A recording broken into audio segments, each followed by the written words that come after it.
femoris attaches from the anterior inferior iliac spine, your AIIS, and just superior to the brim of the acetabulum, and then it inserts into the tibial tuberosity via the patella and the patellar ligament, and also the tibial condyles via the retinacular fibers. And because it crosses the pelvis.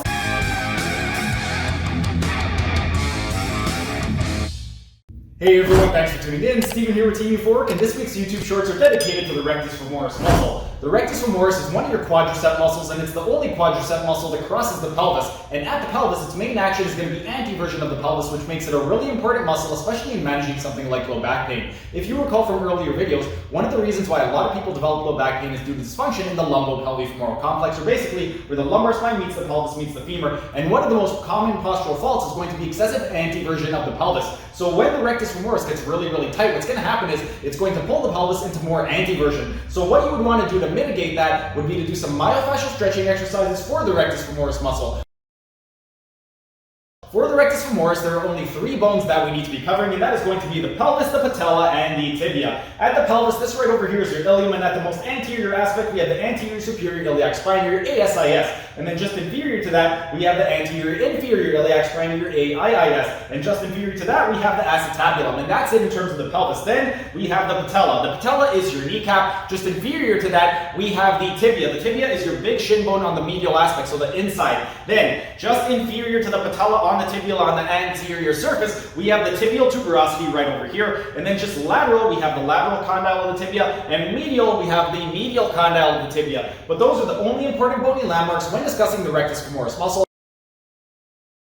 The rectus femoris attaches from the anterior inferior iliac spine, your AIIS, and just superior to the brim of the acetabulum, and then it inserts into the tibial tuberosity via the patella and the patellar ligament, and also the tibial condyles via the retinacular fibers. And because it crosses the pelvis, the hip, and the knee, we know it's going to have actions in all 3 of those areas. At the pelvis, its main action is going to be anteversion of the pelvis, or anteriorly tilting the pelvis. At the hip, its main action is going to be flexion of the hip, and then at the knee, its main action is going to be extension of the knee. But those are the actions for the rectus femoris muscle. The rectus femoris is innervated by the femoral nerve, and more specifically your L2, L3, and L4 nerve roots. And the reason that's going to be very important is because if you have any type of damage or compression to the nerve roots in those areas, then the nerves are not going to be able to send the signal to the rectus femoris to fire properly, and that can limit blood flow and oxygen in that area, which can lead to a lot of things like low back pain, hip pain, knee pain, ankle pain, and foot pain. So you would want to address it immediately. And one of the ways in which we can address it would be to do some ELDOA exercises for the nerve roots in those areas. The reason the ELDOAs are going to be so great is because the whole purpose of an ELDOA is to create space within a joint. So if we create space within the joint, that can improve the function of the nerve roots, and that will allow the nerves to send the proper signal to the rectus femoris to fire properly, which can mitigate low back pain, hip pain, knee pain, ankle pain, and foot pain. Today I'm going to be taking you through a strengthening exercise for the rectus femoris muscle, and specifically I'm going to be taking you through a strengthening exercise for the intermediate portion of the rectus femoris muscle, so the portion in the middle. Now, with regard to this exercise, you're going to be in a standing position, and the forward leg is going to be the leg that we're training. The back leg is just there for support, so you don't want to put too much weight on the back leg. What you want to do is maintain a nice straight line from your ear all the way down to your tibia. So you want the external auditory meatus, the glenohumeral joint, the greater trochanter of the femur, and the lateral condyle of the femur all in one straight line. And then all you want to do for this, maintain retroversion of the pelvis, and then you're going to drive your knee forward and then come back up.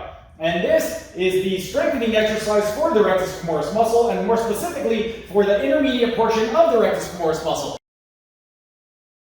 Today I'm going to be taking you through a myofascial stretching exercise for the rectus femoris muscle, and for it we're going to be in a half kneeling position. So as though you're in the bottom position of a lunge, you're going to start by getting into your terminator stance, so palms flat on the floor. You want to take your contralateral hand, grab a hold of your ankle, and then for it, we want to prioritize maximum knee flexion, and we're going to do that by driving the heel toward the glutes. We're then going to go into lateral rotation of femur by bringing the heel toward the midline, and we want to go into retroversion of the pelvis by tucking our pelvis underneath us. Then, from here, once you feel nice and strong and stable, you're going to go ahead and take your palm, and you're going to rest it on your thigh. Then, take the shoulder, maximum extension of elbow and wrist, maximum external rotation of shoulder, flex shoulder to level of coronal plane, so bicep in line with the ear. And then you want to go into maximum hip extension without losing the retroversion by driving your hips forward. But this is the myofascial stretching exercise for the rectus femoris muscle. For the L3, L4, ELDOA, we're going to start in a seated position with our legs extended and our heels together. We want to flex our knees to 90 degrees, go into dorsiflexion of ankle by pointing the toes toward our head, eversion of ankle by pointing the soles of our feet away from each other, and then drive the knees down toward the ground. We want to maintain retroversion of the pelvis Flat lumbar spine, flat thoracic, our chin is tucked in, our crown head is up, eyes are looking down between our thighs to put the dura mater under tension with the arms, maximum extension of elbow and wrist, maximum external rotation of shoulders, flex shoulders to the level coronal plane, so biceps in line with the ear. We're going up with the palms, up with the crown of the head, driving the knees down to the floor, and this is the L3, L4 ELDOA.